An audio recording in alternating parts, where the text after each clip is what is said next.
大家好，我係 Terry，歡迎嚟到泰來一道橋。泰來一道橋呢個平台係希望可以同大家分享一下關於心靈文化哲學嘅一啲知識睇法或者係心得嘅，希望可以好似一道橋咁，能夠同大家一齊通向更廣闊嘅精神空間，或者啟發大家更多嘅思考。易經博大精深，一般嘅印象呢啲深嘢好難明嘅，其實都唔一定嘅。易經3分鐘呢個節目，希望可以每次大概只係用錄一個杯麵嘅時間，俾大家初步咁樣了解一下易經嘅奧秘。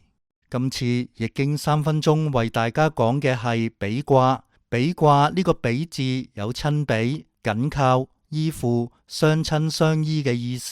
比如話比翼就係指翅膀挨住翅膀咁飛翔。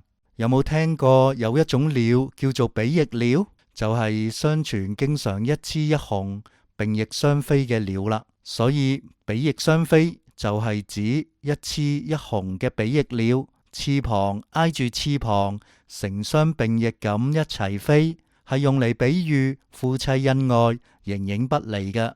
比卦嘅結構係坤下坎上。坤為地，坎為水，水在地上，地承載住水，水滋潤大地，水同地親密無間，所以就有親近親比嘅象徵啦。再睇下比卦卦牛嘅結構，比卦淨係得一條陽牛，其他5條都係陰牛，而且呢條陽牛仲係第5牛，處於領袖嘅位置，剛陽中正。唔單止同下邊6義相應，而且能夠凝聚其他嘅陰牛。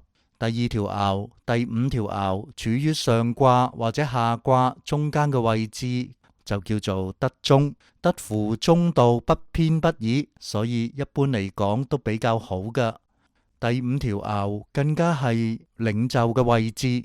比卦由一條陽牛帶領住其他嘅陰牛，顯示好有凝聚力，人人都願意歸附。所以比卦俾我哋好大嘅啟發，就係凝聚同團結啦。上一個卦師卦係對外嘅，要對外出師打仗。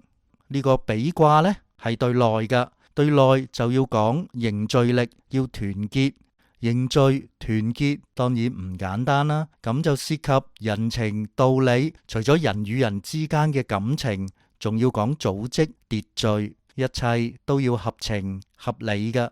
比卦卦辭入邊提到比吉元世元永貞無咎，意思係話能夠相親相依，凝聚團結係比卦得到吉利嘅關鍵。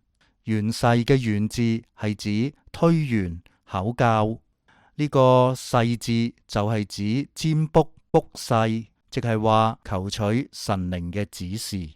推究占卜嘅原意就係要元永貞，元就係開始，貞就係正確堅持，意思係話好似卜世一樣，一開始要有誠意，要有正確嘅態度，而且要堅持呢種態度，咁樣就無咎啦。呢一集就講到呢度，下一集嘅易經3分鐘，我哋會講下小畜卦。經過長久嘅努力，終於有一啲積蓄啦。呢個就係小畜卦，我哋下一次再講啊！請支持泰來一道橋 YouTube Channel， 點讚、訂閱、分享，同時希望你可以用一杯咖啡嘅價錢支持我哋嘅製作。另外，我哋仲有會員專屬嘅網頁，有更多有助於心靈提升、生命成長嘅內容，歡迎加入。多謝大家，再見。